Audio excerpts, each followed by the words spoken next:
FCRA का जो अब कैसे उन्होंने छुपा दिया है, और एफसीआरए का डाटा चाह के भी अब नहीं मिल पाएगा लोगों को, जबकि आपने उस एफसीआरए से ही ये निकाल के खापों के पक्ष में पीआईएल फाइल किया और उस एनजीओ के विरुद्ध। अब वो एफसीआरए का डाटा निकालना कितना कठिन बना दिया इन्होंने।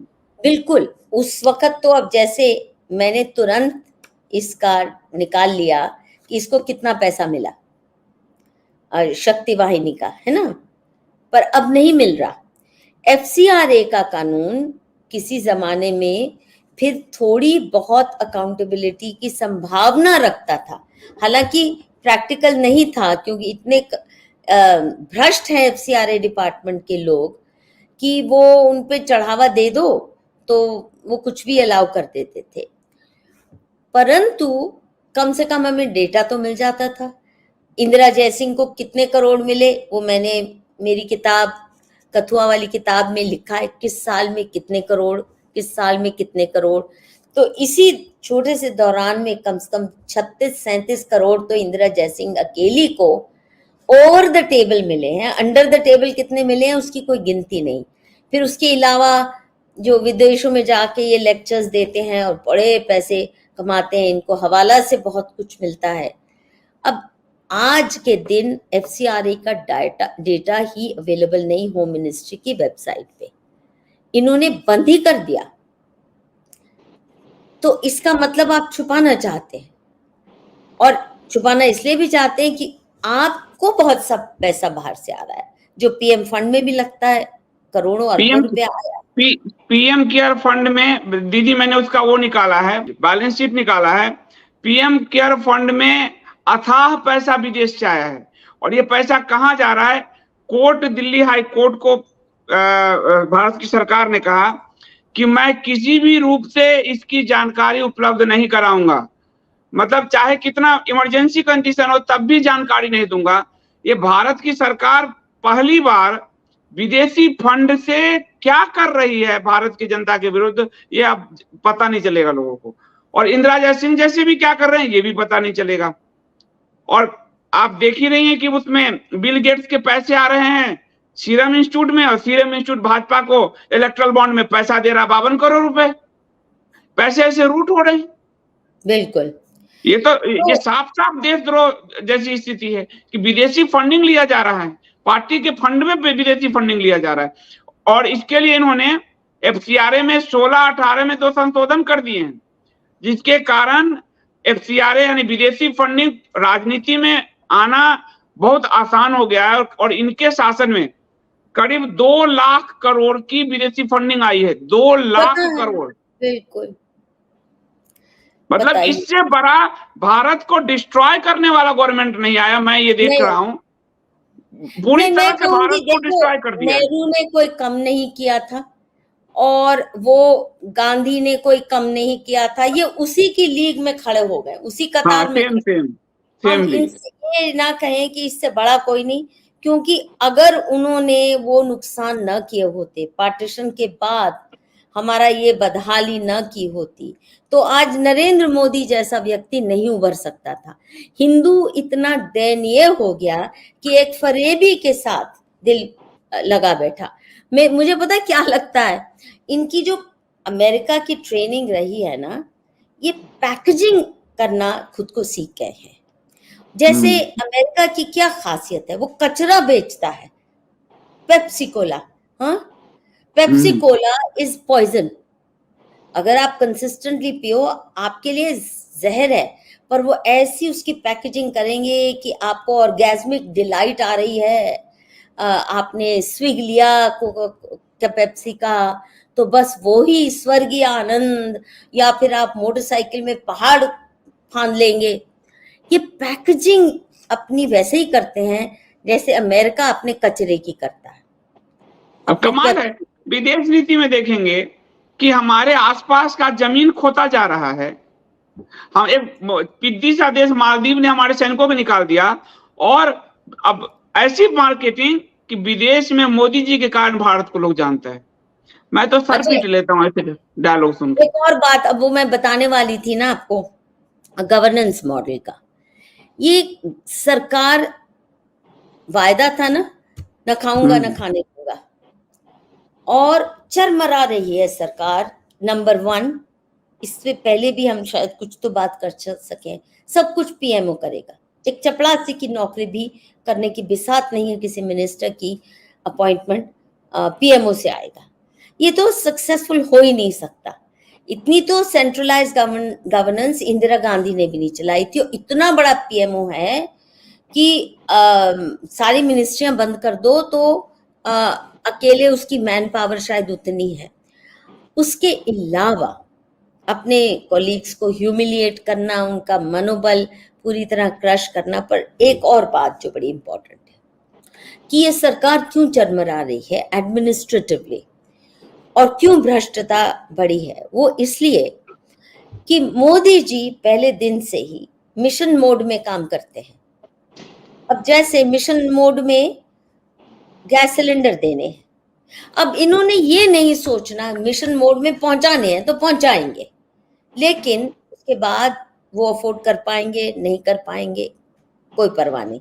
टॉयलेट बनवाने हैं तो बनवाने हैं, इतना पैसा देना है। उसके बाद गांव गांव में हम देखते हैं लोगों ने अनाज भर रखा है क्योंकि ड्रेनेज नहीं है, पूरा इंतजाम नहीं है। 12,000 में कहाँ टॉयलेट बनता है, बहुत सा पैसा बर्बाद होता है, उससे इन्हें कोई चिंता नहीं है। मिशन मोड में चलना है, वो पैसा पहुंचाना है चाहे व्यर्थ हो।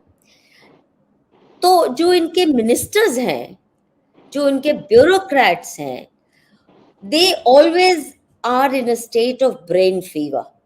यू नो ब्रेन फीवर में क्या होता है, आप फॉग में रहते हैं, आप क्लियर सोच भी नहीं सकते, आप धुंध में हैं और बुखार है, मतलब दिमाग में भगदड़ मची हुई है।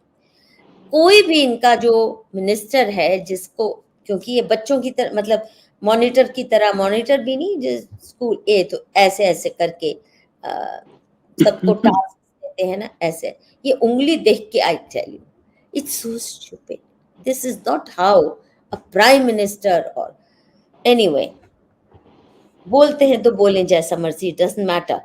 अब होता क्या है कि रूटीन एडमिनिस्ट्रेशन के लिए किसी के पास टाइम ही नहीं है, बात सुनने के लिए किसी के पास टाइम नहीं है। इसका एक छोटा सा उदाहरण देती हूँ। इनके एक सेक्रेटरी थे अर्बन मिनिस्ट्री में, अच्छे नेक व्यक्ति, दुर्गा शंकर जी। अच्छे इसलिए जानती हूँ, वो फॉलो करते थे मुझे, और एट वन टाइम उन्होंने मुझे फोन करके कहा मैं आपसे मिलना चाहता हूँ, आपने बहुत साल तक ये जो स्ट्रीट वेंडर्स का काम किया है, तो हमारे पास कुछ स्कीम्स आई हैं, तो आई वांट योर इनपुट्स। और मोदी जी की क्या स्कीम थी मिशन मोड में? मिशन मोड में थी कि हर वेंडर को कोविड के बाद हम 10,000 रुपया देंगे लोन, ताकि वो अपना काम दोबारा से शुरू कर सके। अब मैंने 20 साल स्ट्रीट वेंडर्स की जमीनी हालात पे खबर छाप के, डेटा इकट्ठा करके फिल्में बनाई, जन सुनवाइयां की, जिसके तहत फिर वाजपेयी जी ने नई पॉलिसी अनाउंस की, फिर नया कानून बना जिसकी ड्राफ्टिंग, पहली ड्राफ्टिंग मैंने ही की थी सरकार के लिए। तो स्ट्रीट वेंडर्स के बारे में मुझे अच्छी खासी जमीनी ऐसी पकड़ है, क्योंकि मैंने सैकड़ों हजारों लोगों की इंटरव्यूज रिकॉर्ड की हुई हैं, उनकी कहानियां, लाइफ स्टोरी, उनकी दुख सुख में उनको हटाया गया तो उनके लिए कानूनी लड़ाई लड़ी, कितनी, वो सब किया। तो उन्होंने मुझे जब बुलाया और कहा कि आप एक हमें बताइए कि ये प्रधानमंत्री ने कहा है कि 10,000 रुपया पहुंचाना है, तो कैसे पहुंचाया जाए कोविड के बाद। अच्छा, ये बहुत बड़ा टॉम टॉम करते हैं कि हमने स्ट्रीट वेंडर्स को पहुंचाया। मैंने उनको प्रेजेंटेशन दी। उस वक्त जैसे नेहरू प्लेस के या आसपास के वेंडर्स उठे हुए थे, इनको दोबारा वापस आने के लिए अभी जो आम वेंडर है, जैसे हमारे कॉलोनी में भी जो फ्रूट का वेंडर है, कम से कम 9-10 हजार रुपए मंथली चढ़ावा पुलिस को, एमसीडी को, ये सब देता है मिनिमम।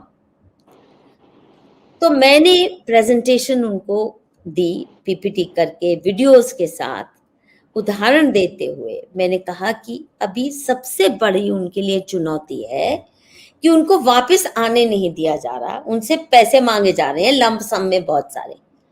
आपका 10,000 क्या करेगा? जो व्यक्ति 10-15 हजार रुपया महीना दे रहा है, आप उसको 10,000 का लोन देके क्या भी नियामत की माँ का कलेजा उसको खिलाने वाले हैं? आप पहले देखिए कि तरतीब से डॉक्यूमेंट, मैंने तो दिल्ली में फोटो सेंसस भी किया था, कौन वेंडर जमीनी बैठे हैं और कौन असली वेंडर है, कौन सिर्फ ठेकेदारी करता है वेंडर्स की। अब उन्होंने मेरी प्रेजेंटेशन बहुत सराही, मैंने बताया क्या क्या कैसे कैसे उगाई होती है, क्या बदहाली है, सारी उन्होंने सुनी, पर कहा देखिए अब हमारा मैंडेट है, आपकी बात बहुत सही है, पर हमें कहा गया है 10,000 रुपया पहुंचाना, अब आप हमें बताइए एफिशिएंटली कैसे पहुंचाया जाए। मैंने कहा आपको मालूम है कि मेरे ही ऑफिस में मेरे ही जो एक काम करता है, एक जूनियर व्यक्ति, उसके ही मोहल्ले का, जो उस एरिया का उस जो म्युनिसिपल काउंसलर है, वो उसे कह रहा है तू भी, तेरे को भी एक ठिया ले दूं, इतने 10,000 रुपए भी मिल जाएंगे, ये फोटो लेके अपनी ना फोटो खिंचवा लेना एक रेडी के सामने, फिर मैं ये करके और फिर हम बांट लेंगे। मतलब ऐसे कईयों ने, हर म्युनिसिपल काउंसलर ने, हर एमएलए ने फर्जी वेंडर्स बनवाए, फर्जी वेंडर्स को लोन भी दिलवाए। ऐसे उनको क्या चाहिए? सिक्योर लाइवलीहुड, कि आए दिन उनको उठाए नहीं, जो मंथली घूस होती है आए दिन बढ़ते हैं उसके रेट, क्लियरेंस ऑपरेशन ना हो, साफ सफाई से डिसिप्लिन से बैठे। ये सारी चीजों पे मेरे बहुत डिटेल इनपुट सरकार के पास थे। बोले आप बात सारी ठीक कह रही हो, पर हमको प्रधानमंत्री ने जो मैंडेट दिया है, इतना कोटा पूरा करना है, भले ही वो पैसा पैसे बर्बाद हो जाए, पैसे भले बर्बाद हो जाए। ये मिशन मोड जो है ना बड़ी खतरनाक है। और जैसे ये टॉयलेट का भी यही हाल है, टॉयलेट्स भी कितने फंक्शनल टॉयलेट्स हैं, इनको कोई परवाह नहीं। वो बस दीदी वो मिशन मोड नहीं, जो आप अमेरिका की ट्रेनिंग आपने बताया, वो डाटा, अमेरिका तो मरने का डाटा भी फेसबुक 30 लाख रुपए में बेच रहा है। ये सिर्फ जो डाटा है कि मैंने इतना कराया इतना कराया, ये वो डाटा का गेम है, ये फेसबुक का गेम है एक तरह से, ये अमेरिका का वही गेम होता है। पैकेजिंग पैकेजिंग, मैं गरीबों का कितना भला कर रहा हूँ भाई। अच्छा दूसरा आप सोचो कि आपने सारे देश को भिखमंगा बना दिया मिशन मोड में, अब सारी पार्टियां ये कर रही हैं। मैं संदीप जी, जब मैं होश संभाला और अडल्टहुड में आई, मैंने सबसे पहला काम क्या किया, और नौकरी मिलने के बाद अपना नाम राशन कार्ड से हटवा दिया। मेरा ये था कि हम जैसे लोग क्यों सब्सिडाइज्ड खाएं, मैं क्यों किसान जिस अनाज को पैदा करने में 20 रुपए की लागत देता है, हम क्यों सस्ता अनाज हम जैसे, या चीनी भी सरकारी चीनी सब्सिडी की क्यों लें?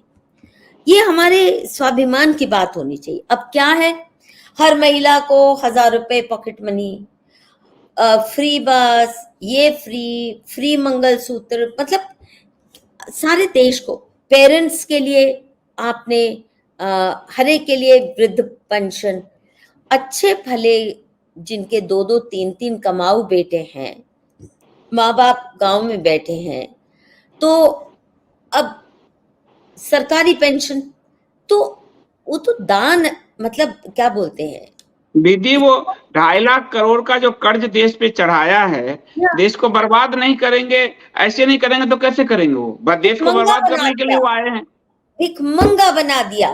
भिखमंगा बना दिया देश को। 70% लोग अपना खाना अनाज सरकार से लेते हैं नियामत के तौर पे, खैरात के तौर में। आप कह सकते हैं वो वर्ल्ड की 3rd लार्जेस्ट इकोनॉमी बनेगी, भिखमंगों की इकोनॉमी है। और आपने जो कहा पैकेजिंग, देखिए वो खुद कह रहे हैं कि 80 करोड़ को राशन दे रहा हूं, जिस देश के 140 करोड़ में 80 करोड़ को भिखारी बनाया, फिर कह रहे हैं कि मैंने देश को इकोनॉमिकली आगे बढ़ा दिया। कैसे? फिर भी मूर्ख नहीं समझने को तैयार हैं सब। किसानी कौन क्यों करेगा? अगर 80 करोड़ को आप राशन दे रहे हो मुफ्त, तो किसान बेचेगा किसको? किस लिए करेंगे किसान? इसलिए किसान खेती छोड़ के आके ऑटो चला रहे हैं, बीड़ी की दुकान लगा रहे हैं, फल फ्रूट बेच रहे हैं, किसानी में किसी का किसानी इंटरेस्ट खत्म हो गया। हमारे गांव में आपको मजदूर जो खेत में काम करते हैं वो बैठ के पत्ता खेलते हैं। हाँ, लेकिन खेती पूरी बर्बाद हो चुकी। पहले खेती कारण मनरेगा के 80 करोड़ को भिखारी बनाने के कारण। और ये जो एक आपको याद होगा उस समय एक प्रोजेक्ट लिखा था रघुराम राजन ने। अमेरिका कभी नहीं चाहता था कि भारत एग्रीकल्चर प्रधान देश रहे, एक सर्विस सेक्टर बन जाए उसके लिए। ये धीरे धीरे सर्विस सेक्टर की तरफ भारत को ये ले जा रहे हैं। बिल्कुल सिर्फ मार्केट रहेगा भारत और कुछ प्रोड्यूस नहीं करेगा। बिल्कुल बिल्कुल। टूरिज्म, अच्छा हमारे धर्म स्थानों को इन्होंने टूरिस्ट स्पॉट बना दिया।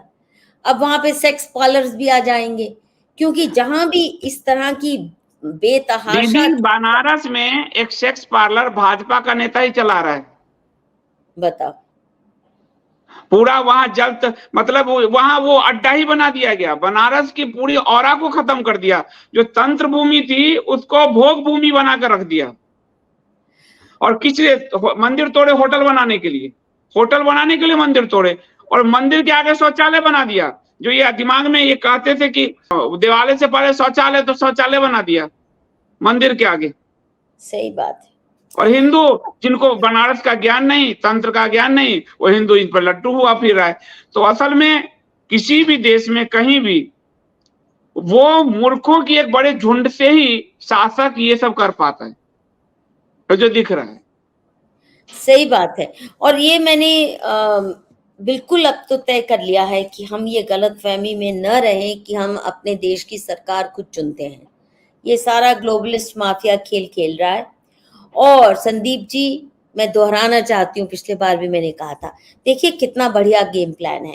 एक तरफ इनको हिंदू हृदय सम्राट, फासिस्ट, मुसलमान द्वेषी के रूप में पेश किया जाता है। ये अपने को जितना मर्जी विकास पुरुष अब करें ना, विकास पुरुष के रूप में अपनी चुनावी राजनीति नहीं हो पा रही ना। खैर, एक तरफ ये किया कि ये मुसलमान के दुश्मन है, ये चाहे अपने को विकास पुरुष करते रहे। दूसरी तरफ जो ऑपोजिशन है, फासिस्ट। अब दोनों तरफ से इसका मतलब पूरी तरह से खेल जो खेला जा रहा है हिंदू समाज को तोड़ने का, बदनाम करने का। अगर इतनी बड़ी देश की जो सबसे बड़ी रूलिंग पार्टी है और आरएसएस है वो फासिस्ट है, तो इसका मतलब देश हमारा फासिज्म की तरफ चल पड़ा ना। ये सारे नेताओं से कहलवाया जा रहा है। और वो इतने मूर्ख नहीं हो सकते कि नरेंद्र मोदी एक तरफ हिंदुओं के साथ इतना द्वेष रखता है, मुसलमानों पे जान न्योछावर कर रहा है, और उसको फिर भी फासिस्ट कह रहे हैं। तो इसका मतलब कोई उनके मुंह से निकलवा रहा है ये सब बातें।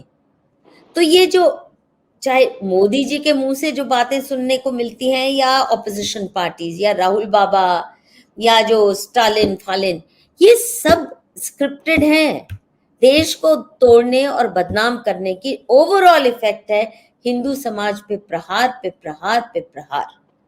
और इतना बदनाम करो कि आज की पीढ़ी के जो बच्चे हैं खुद को हिंदू कहने से शर्मसार महसूस होने लगे।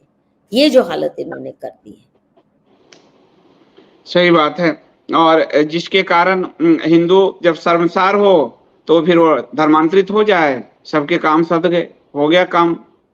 ऐसे मैं तो कई बार कहता हूँ, कुछ दिन बाद कहा जाएगा कि हमको ऐसे करने की जगह अगर ऐसे कर लेंगे तो क्या अर्ज हो जाएगा, तो कर लो।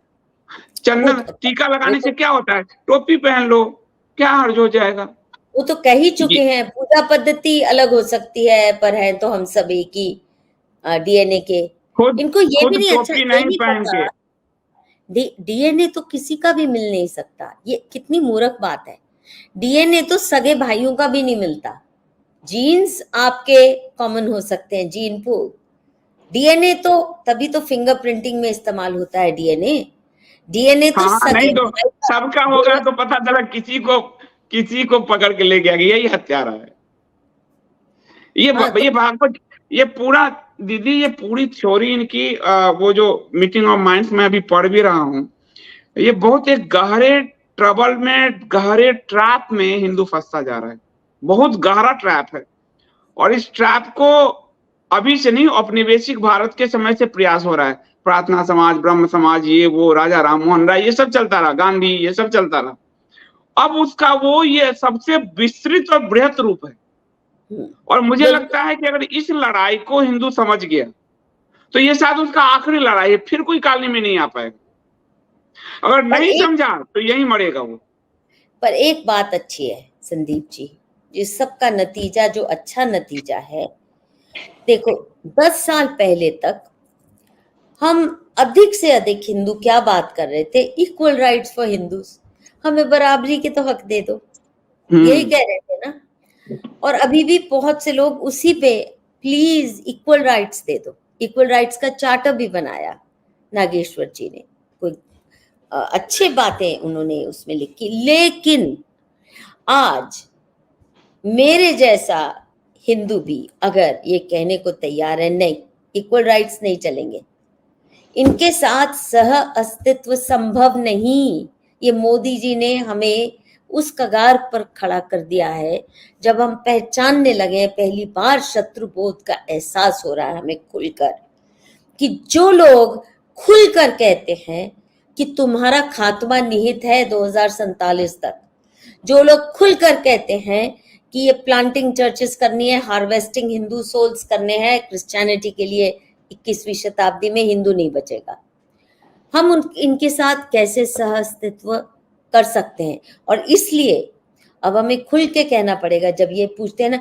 तो हिंदू राष्ट्र में मुसलमानों का क्या होगा, क्रिश्चियंस का क्या होगा, हमें भी अगर उनका एजेंडा इतना स्पष्ट है कि हिंदुओं को लुप्त करना, लुप्त करना है, तो हमें भी कहना पड़ेगा आपके साथ जीना स्वीकार नहीं, क्योंकि संभव नहीं, आपकी आइडियोलॉजी के चलते हम बच नहीं सकते। इसलिए अब हिंदू राष्ट्र का मतलब वहां हम इस्लाम के साए में न जिए और क्रिश्चियनिटी के साए में जीना संभव है, ये इस ज्ञान के साथ हम जिए। तो ये मोदी जी की ये सबसे बड़ी उपलब्धि है। ये तो बहुत पीछे छूट गए और इन्होंने ऐसा खेला कि उसी में खुद ही में अब उलझते जा रहे हैं। देखते हैं कितने दिन और चलता है। बुरी तरह से, लेकिन इनका तो चलिए उम्र हो गया, कुछ समय बाद रिटायरमेंट या जो भी होगा, पर हिंदू समाज अगर इसी तरह नेता और पार्टी की चाकरी करता रहा तो एक चेतनाशील हिंदू समाज तो बना है, जो आप कह रही है बिल्कुल बना है, लेकिन एक तरफ एक भेड़ हिंदू समाज भी बना हुआ है। नहीं, अगर इनको ब्रूट मेजॉरिटी नहीं मिलती, अगर नहीं मिलती, वो जगेंगे, क्योंकि चाटुकारिता अगर अंजाम गलत देती है तो फिर लोग समझ जाएंगे। ये देखिए, इस्लाम नहीं है, क्रिश्चियनिटी की डीप पॉकेट्स नहीं है कि उनको जैसे अब यूट्यूबर्स को मोहित कर रखा है रियोड़ियां बांट के, बहुत पैसे दिया जा रहा है, सरकारी यूट्यूबर्स को बहुत पैसे दिया जा रहा है। और अगर हार गए या कम हो गई इनकी सत्ता की, तो फिर कहां से अनलिमिटेड, इनके पास कोई ज़कात फाउंडेशन तो है नहीं, ये उससे मांग लेंगे, फिर कांग्रेस से मांग लेंगे, ये तो मांगते लोग हैं, ये भिखारी हैं सब। ये what I am saying is Hindu समाज पहचानने लगेगा कि कौन बिकाऊ रहे और किन्होंने हमें आगाह तो किया। चलिए आप जिसको मर्जी वोट कीजिए, हमें कोई आपसे शिकायत नहीं, लेकिन कम से कम हमारी फ्रीडम में तो कम से कम हस्तक्षेप मत कीजिए और गाली गलौज। और कितने मूर्ख हैं, देखो कांग्रेस जो है क्या करता है, अपने लोगों को बनाए रखता है, वो क्रिटिसाइज भी करते हैं ना, तो बनाए रखता है, ये गाली देने लगते हैं। अब उसके बाद उम्मीद करते हैं कि हम डर के इनके साथ चलते, तुमको वोट दें, नहीं फिर उनकी चाटुकारिता शुरू कर दें डर के। हमें कहते हैं ना दौड़ा के मारेंगे, अरे तुम्हें मारेंगे, हमें काहे कोई मारेगा। एक बड़ा राष्ट्रवादी है, 14 के बाद बना है तथाकथित, वो मुझसे कहा, संदीप भाई आप 14 के बाद अगर कांग्रेस आ गया तो आप जी पाओगे। मैंने अपने 4 रिपोर्ट भेज दी, मैंने कहा आप 14 के बाद मानसिक रूप से पैदा हो तो आपकी दिक्कत है ना, हमारी तो है नहीं। कांग्रेस के समय हमने जो इतने एक्सपोजर्स किए हैं, आज तक कांग्रेस ने हमको इस तरह से नहीं धमकाया और कभी नहीं कहा कि अगर भाजपा आ गई तो क्या करोगे। आप 14 के बाद पैदा हुए हो तो ये आपकी दिक्कत है, मानसिक रूप से आपकी पैदाइश है। और आज मैंने भेजा कि जो जिस प्रफुल्ल पटेल को सीरीज लिखकर मैंने नई दुनिया अखबार में एक्सपोज किया पहले पेज पे, वो भाजपा में बैठा हुआ है। तो प्रफुल्ल पटेल तो लुटेरा तब भी था, आज भी है, अब वो भाजपा में बैठा है, तो बताओ। तो कहा साम दाम दंड भेद। मैंने कहा तुम ही पढ़े हो चाणक्य, कूड़ा कचरा जो जितना बढ़ के जा रहे हो, साम दाम दंड भेद, तुम्हारा मतलब सिर्फ राजनीति पार्टी जिताने से है, हिंदू हित में नहीं। साम दाम दंड भेद हिंदू हित में होना चाहिए। राजनीति पार्टी से हिसाब तो मांगो। अब जैसे मुस्लिम वोट बैंक अपना हिसाब लेता है, रोज दिन का हिसाब लेता है, इतनी तो अकल आ जाए। ये तो मत कहो कि। और आपको बताऊं, एक सरकारी यूट्यूबर खूब मोदी जी के बारे में फर्जी फैलाता है, खूब फैलाता है, थंबनेल पे फर्जी। और सरकार दुखी हो गई कि इतना भी झूठ मत बोलो कि मुझे पचे नहीं, उसके कई वीडियो डिलीट करवा दिए। वाह, उसके कई वीडियो डिलीट करा दिए सरकार ने कि इतना झूठ मत बोलो कि पचे ही नहीं किसी को। पचे नहीं, सही बात है।